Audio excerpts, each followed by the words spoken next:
saludo muy especial para todos, espero se encuentren muy bien, llenos de la gracia, la fuerza y el poder de Dios. El Evangelio según San Juan en el capítulo 4, versículo 43, nos dice que en aquella ocasión Jesús regresó a Galilea, la ciudad donde realizó el milagro de la transformación del agua en vino. Estando allí, se acercó un funcionario real para rogarle que por favor sanara a su hijo que estaba a punto de morir. Jesús le dijo: si ustedes no ven signos y prodigios, no van a creer entonces. Pero el papá le insistió y le dijo: por favor, ven a curar a mi hijo que está a punto de morir. Jesús le dijo: tu hijo vive. El funcionario real creyó profundamente en la palabra de Jesús y se dirigió nuevamente a su casa. Cuando iba de camino, se encontró con sus criados que venían a informarle que su hijo ya estaba sano. Este padre preguntó a qué horas se había sanado. Le dijeron a la hora séptima y comprendió entonces que fue la hora en que Jesús le dijo que su hijo vivía. Reflexionemos un poco al respecto. Número 1, este hombre, siendo un funcionario real, es decir, cercano al emperador, al que dirigía, al que estaba a cargo de todo el imperio romano, es decir, teniendo muchas posibilidades de encontrar ayuda, solución y la posible cura para su hijo, pues tenía el respaldo del emperador, económico, en buscar los mejores médicos, en tener todo lo que requiriera para buscar la salud de su hijo. Pese a esto, no había podido encontrar la curación de su ser querido. Esto nos lleva a entender que no son las realidades de este mundo las que nos van a ayudar a encontrar la solución y la cura a nuestras problemáticas. No es el dinero, no es el poder, no es el tener, no es el saber lo que nos ayuda a obtener lo más importante, valioso y significativo en este mundo y en esta vida. No son esas realidades las que nos ayudan a superar y a trascender los momentos traumáticos o de angustia que tenemos que enfrentar todos a lo largo de la vida. Este padre muy seguramente ya había intentado por todos estos medios y no lo había logrado, pero le faltaba el más importante: Jesús de Nazaret, el Hijo de Dios. O sea, que no son las realidades o las seguridades humanas, son las realidades divinas las que nos permiten encontrar la solución a las problemáticas. Por eso este papá fue muy inteligente y muy objetivo. Fue donde Jesús, el que todo lo puede, y no solo se acercó a él, le rogó, le suplicó: ven pronto que mi hijo muere. Y es el ruego y la súplica que nosotros debemos hacer en estos momentos a Jesús. Ven pronto, Jesús, que mi matrimonio puede estar muriendo.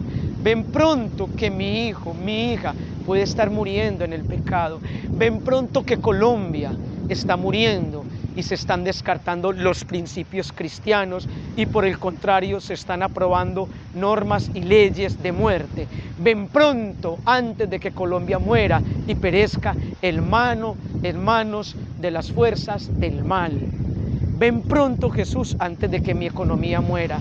Ven pronto, Señor, antes de que mueran tantas cosas. Qué súplica tan linda la que nos enseña este papá. Ven pronto antes de que el amor en mi pareja muera, antes de que mi matrimonio muera. Ven pronto. Qué súplica tan profunda, con humildad y de rodillas debemos pedirle a Jesús: ven pronto, Señor. Jesús, el segundo elemento es que Jesús responde a esta súplica desesperada, con angustia apremiante que le hace este papá. Responde con un regaño, con una exhortación, que es algo raro que genera cierta duda para nosotros como lectores. Un papá rogando y Jesús le dice: si ustedes no ven signos y prodigios, entonces no van a creer. Y esto nos lleva a analizar un poquito más el texto. ¿Por qué Jesús, ante esta súplica de dolor de este hombre, responde con un regaño? Lo que está dándole a entender a ese papá y a todos nosotros es que en ocasiones nosotros nos centramos únicamente en pedirle a Dios que nos arregle el problema que estamos viviendo en el momento inmediato. Y Jesús le dice: es que ustedes solamente quieren signos y prodigios, pero no han entendido el signo más grande que soy yo. En otras palabras, para nosotros, actualizando esta reflexión al día de hoy, nos está diciendo: no se dediquen únicamente a pedirme la solución de los problemas que ustedes tienen. No se dediquen únicamente a pedirme ayuda frente a situaciones que viven. Por favor, órenme y pídanle a mi Padre Celestial lo más importante, y es que ustedes puedan entender el mayor de los signos, que es Cristo Jesús. Nos está diciendo entonces que debemos buscar primero el reino de Dios y su justicia, y todo lo demás se dará por añadidura. Es decir, no centrarnos únicamente en la añadidura, en la solución de la situación particular, sino que nos concentremos primero en el reino de Dios, porque podemos volvernos personas que solamente manejamos intereses particulares, y cuando Dios nos soluciona el problema, decirle: Señor, gracias, chao, hasta luego, en el próximo problema nos vemos, y buscarlo solamente para que apague los incendios de nuestra vida. Lo que Jesús le está diciendo a este papá es simple y llanamente que debe centrarlo a Él, o declararlo como el Señor y Salvador de su vida. Y es que cuando Jesús es el centro de nuestra vida, todo lo demás se va ordenando, se sincroniza, se ajusta, se cuadra, se armoniza. Cuando Jesús es el centro. Y alguien podrá decir: Juan Carlos, pero Jesús, yo le oro, yo le pido, Él es mi centro, y tengo realidades de vida que aún no se ajustan, no se armonizan. Y yo lo único que te digo es que es cuestión de tiempo, que busca hacer la santa y perfecta voluntad de Dios, y verás como Él, tarde o temprano, no dejará que tú quedes avergonzado, y te mandará la bendición que tú requieres, que yo requiero, que todos necesitamos.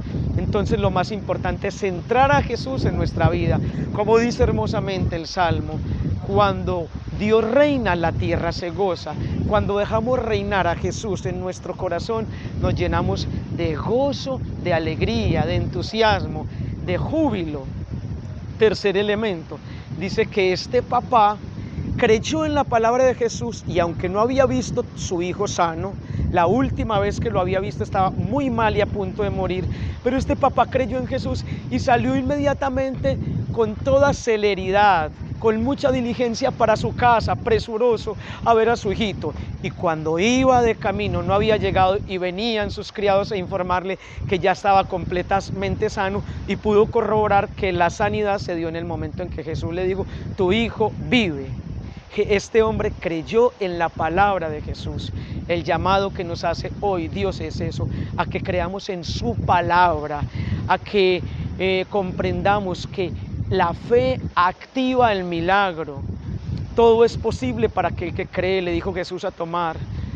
Porque crees, has visto. Dichosos los que creen sin haber visto. Es la maravillosa bienaventuranza que Jesús le enseña a Tomás. Dichosos los que creen sin haber visto. Yo te invito hoy para que creamos en Jesús, y creerle a Jesús es declararlo el centro de nuestra vida, el Señor y el Salvador, y todo lo demás entonces se ordenará. Solo los que creen en Jesús ven los milagros de Jesús, porque creer es crear. Muchas cosas primero tienen que ser creídas en el corazón para después ser vistas con los ojos. Repito, muchas cosas primero tienen que ser creídas para después ser vistas, porque creer es crear.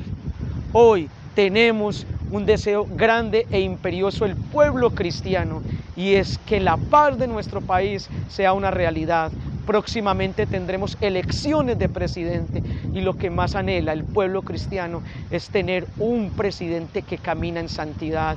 Queremos un Congreso que camine en santidad, gobernantes que caminen en santidad, pero para que eso sea realidad debemos primero, desde la coherencia cristiana, aplicar estos tres principios. Número uno, buscar en Jesús la solución. Nada de este mundo nos va a solucionar, nos va a dar el sentido de la vida, nos va a dar la plenitud y nos va a dar el gozo.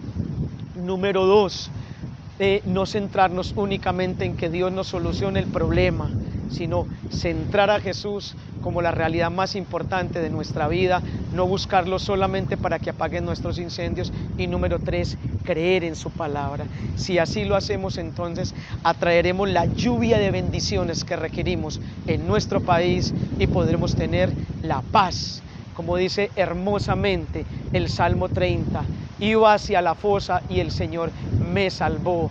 Él transformó mi luto en danza, mi tristeza en alegría. Lo promete también el Señor en Isaías 65, donde Él mismo dice, yo los transformaré, yo me regocijaré en ustedes, les daré alegría y júbilo y cambiaré su lamento en baile. Si el Señor lo promete en su palabra, lo único que nos queda a nosotros entonces es creerle a Dios, creer en su poder, buscarlo con todo el corazón, abandonarnos en Él, y así Él le dará la paz a nuestros corazones, a nuestras familias, a nuestra sociedad, a nuestra querida Colombia, a nuestro mundo.